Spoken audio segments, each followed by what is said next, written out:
नमस्कार साଙ୍ଗमाने जय श्री जगन्नाथ। आज आसतु जानिबा वास्तविक निराट पिता सत्य कथा। प्रेम सी हो न थाए आज प्रतिज्ञा करिबो काली छाड़ी देबो। प्रेम तो सी होई थाए ना जे जीवन सारा साथ दे थाए। जेतेबेले पति और पत्नी प्रेम करती सेतेबेले रूम रो कपाट दे दियंती, किंतु जेतेबेले झगड़ा हुअंती सेतेबेले कौन पाए के जानी समस्त डाकिकी गोटाठी करंती।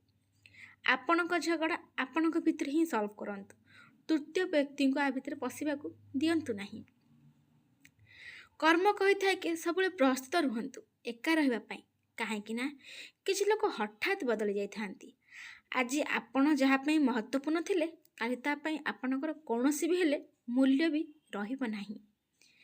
बीती जाइथिबा दुख को भूली जिबा ही ठीक होई थाए, काहेकि ना बीती जाइथिबा दुखर समय केबे भी खुशीर कारण होई परिबो नाही, बरम आपनको कष्ट ही कष्ट देव। सेथिलागि बीती जाइथिबा दुख को भूली जांतु। से मनुष्य ठारू आपण केबे भी जीति परिबे नाही जे मनुष्य आपणक खुशी पई आपणकठू हारी जाई थाए। उच्च पाटिरे सीए चिल्लाइ थाए जहाकू मिछ कहिबार अछि। सत्य कथा तो धीर स्वर रे कहले पूरा ब्रह्मांड को भी शुणा जाई थाए। जो महिला पाखरे कथबार्ता करिबार भल आचरण थाए ना से काहेकि चुप रहिबे। तार सामाजिकता प्रेमी मानकू जन्म देई पारे। एभली महिला माने ही एभली काम करथांती।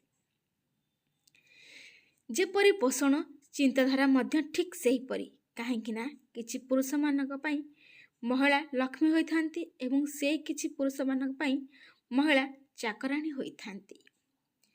जीवन रे अल्प किछि ठीक अछि, जीवन रे अल्प किछि ठीक अछि, किंतु चालाकी हेबा निहाती जरूरी। एथिपाई नुहे कि आपण कहार व्यवहार करि परिबे, बरम आपण कहार जेमिति व्यवहार नुहंतु। सेथिलागि सबले सतर्क रुहंतु, टिके चालाक हुअंतु।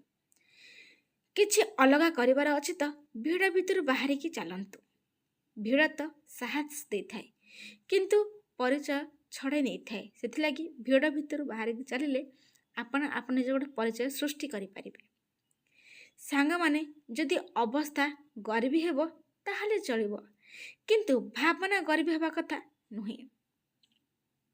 पुओंको भल पाइबा उपरे केबे भी भरोसा करंतु नाही, काहेकि ना से गोटे प्रेमिक होई कि ना से गोटे पति होई कि भी से केवल आपणकर होई कि रही पारिबे नाही। सबु पुओ सेमिति नुहंती, किछि पुओ अछंती। सबु पुओ समान नुहंती कि सबु झियो भी समान नुहंती। विरक्ति मध्य एक सुंदर संपर्क। जे जहाकू जे एहाकू सृष्टि करे से उभय हृदय एवं मनरे बासा करे। एमिति जने पति होंतु कि आपणक पत्नी को समस्ते कहबे कि तू बहुत भाग्यवान, काहेकि ना आजिकल जुगरे एमितिका पति मिलु नाहांती। सेथिलागि गोटे भल स्वामी होंतु। प्रतिदिन निजको 1% भल करबा पई मो चैनल को सब्सक्राइब कर दियंतु। आ जो मन नुआ छन सब्सक्राइब करिया को भूलिबे नाही। धन्यवाद। निज पत्न हाथ को धरिकी दुनिया आगे चलिया पई अभ्यास रे पकांतु।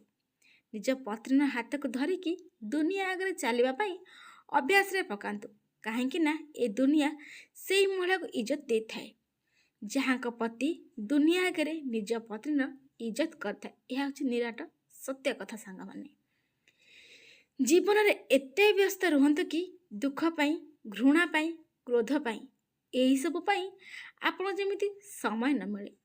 मन रखंतु कि खाली दिमाग हेउछि दुखर घर, शैतान भी घर।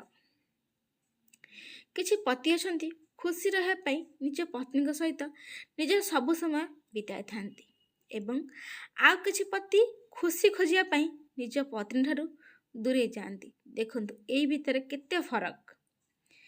केतेक स्वामी जो माने निज पत्नी को आघात करती पुणी से माने ईश्वरଙ୍କ निकटरे क्रंदन करती बा कांदती जे से माने निज कार्य कहीं सफलता पाती नहीं। आपण कर्म करेंगे किंतु भगवान पाखे कांदे। आपण कर्म ठीक करंतु, देखिए भगवान आपण साथ निश्चय रहिबे। आपण कहा सहित भी खुशी बांटी पारिबे, किंतु दुख सर्वदा जन विश्वस्त व्यक्ति सह बांटिबा उचित।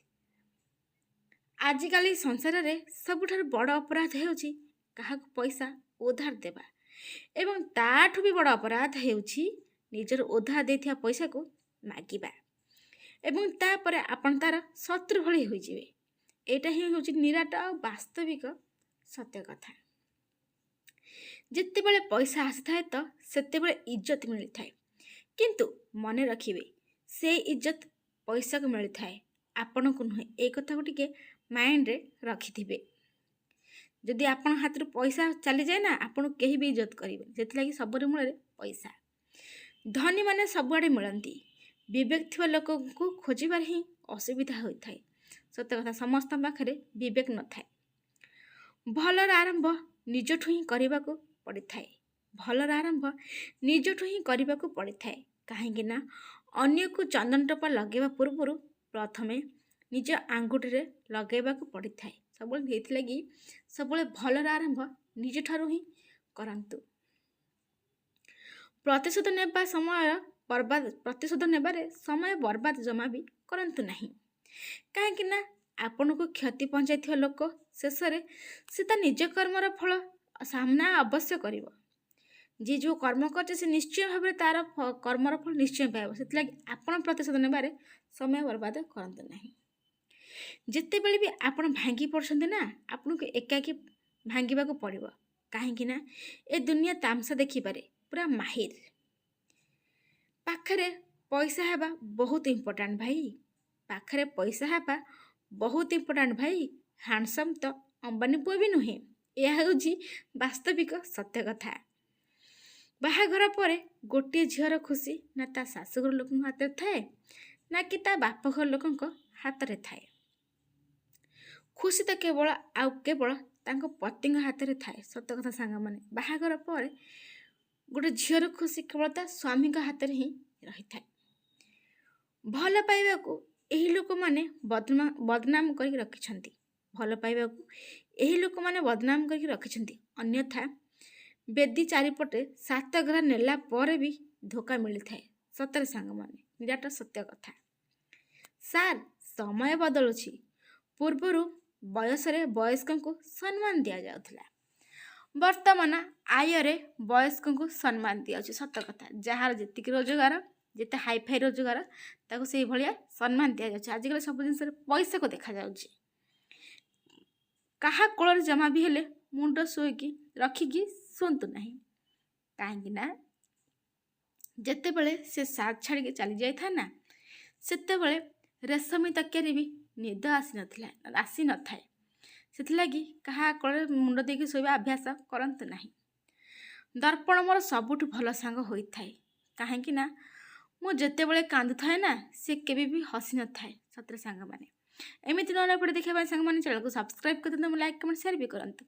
ସମ୍ପୂର୍ଣ୍ଣ ଭିଡ଼ିଓ ଦେଖିଥିବାରୁ ଆପଣଙ୍କୁ ବହୁତ ବହୁତ ଧନ୍ୟବାଦ। ଆଜି ପାଇଁ ରହିଲି ସାଙ୍ଗମାନେ, ଜୟ ଶ୍ରୀ ଜଗନ୍ନାଥ।